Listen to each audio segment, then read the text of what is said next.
Shalom Sobat WB yang dikasihi Tuhan.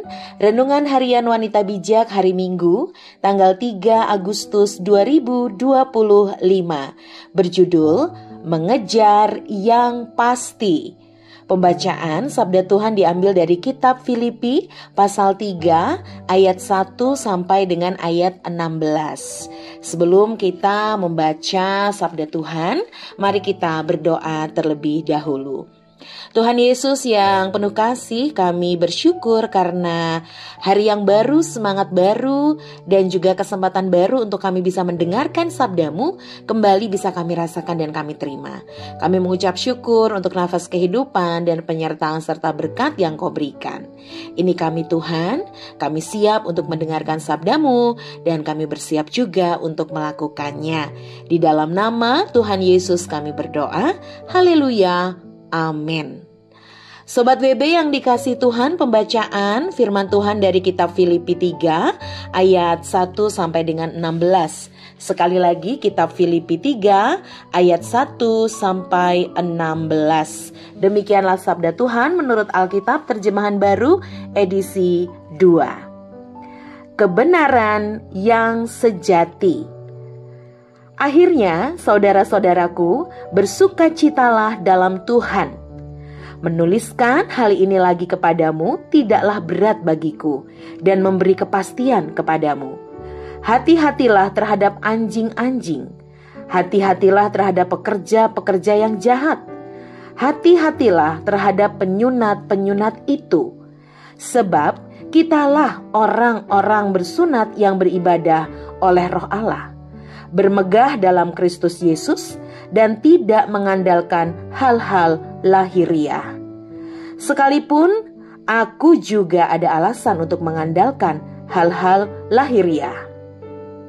Jika orang lain menyangka dapat mengandalkan hal-hal lahiriah, aku lebih lagi. Disunat pada hari ke-8 dari bangsa Israel, dari suku Benyamin, orang Ibrani asli. Tentang pendirian terhadap hukum Taurat, aku orang Farisi. Tentang kegiatan aku penganiaya jemaat, dan tentang kebenaran dalam mentaati hukum Taurat, aku tidak bercacat. Tetapi apa yang dahulu merupakan keuntungan bagiku, sekarang kuanggap kerugian karena Kristus.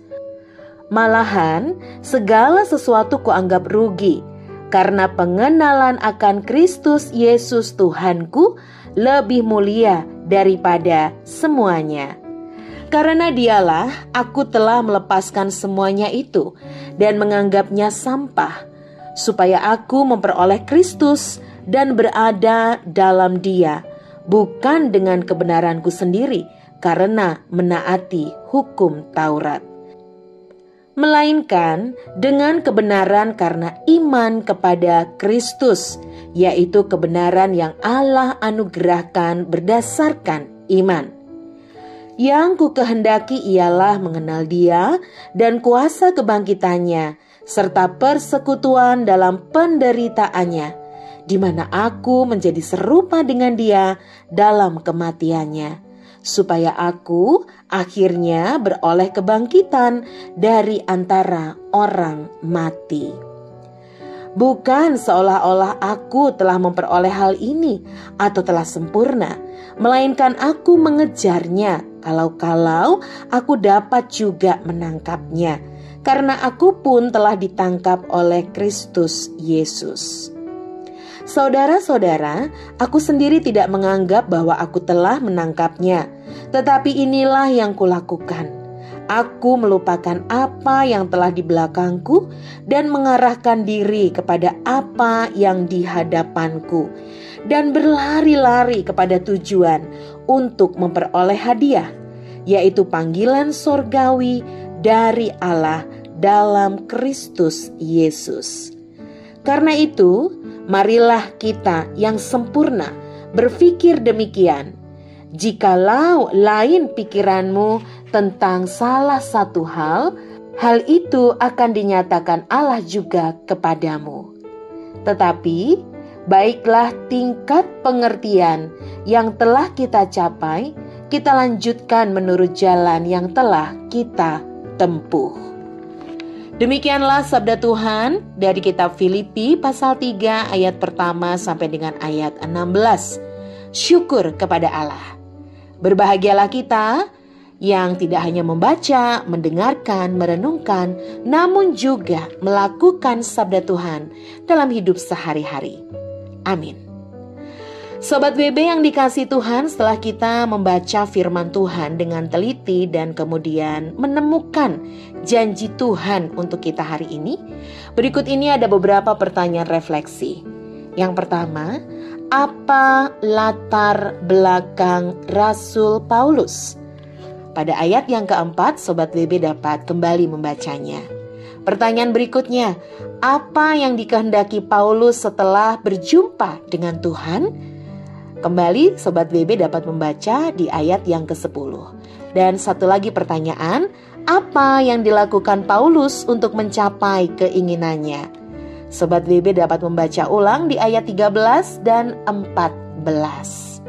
Sobat WB yang dikasihi Tuhan, tanpa kita sadari ada kalanya kita memikul banyak beban yang tidak terlihat. Rasa bersalah atas kesalahan masa lalu, luka hati yang tidak pernah sembuh, atau rasa minder yang muncul karena latar belakang atau perkataan dan pandangan orang lain.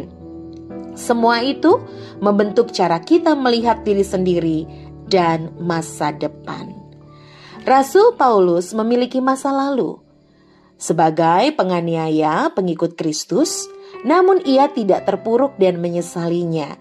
Ia memilih untuk hidup dengan cara pandang yang baru dan tidak membiarkan masa lalu mendikte langkah dan tujuan hidupnya.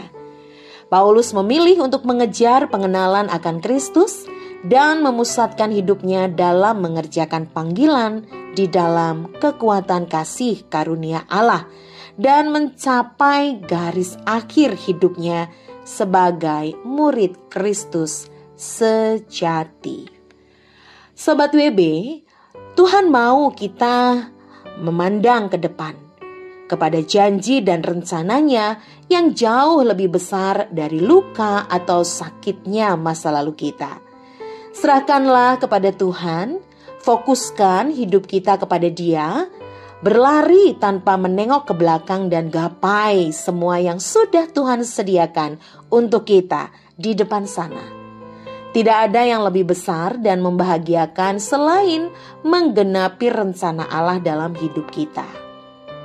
Sobat WB, sebelum kita membagikan kepada rekan dalam kelompok pemuritan tentang berkat yang kita terima dan komitmen kita, mari sekali lagi kita berdoa. Bapa dalam surga, kami sungguh bersyukur. Renungan harian hari ini mengingatkan kami untuk kami mengejar sesuatu yang pasti, yaitu kasih karunia yang Tuhan sudah berikan dan Tuhan sudah janjikan. Kami belajar dari Rasul Paulus yang tidak terbuai dan tidak fokus pada masa lalu, tetapi justru mengarahkan pandangannya kepada Kristus. Kami siap melakukan sabda-Mu ya Tuhan. Di dalam nama Tuhan Yesus kami berdoa. Amin. Aku melupakan apa yang telah di belakangku dan mengarahkan diri kepada apa yang di hadapanku. Filipi 3 ayat 13b menurut Alkitab Terjemahan Baru edisi 2.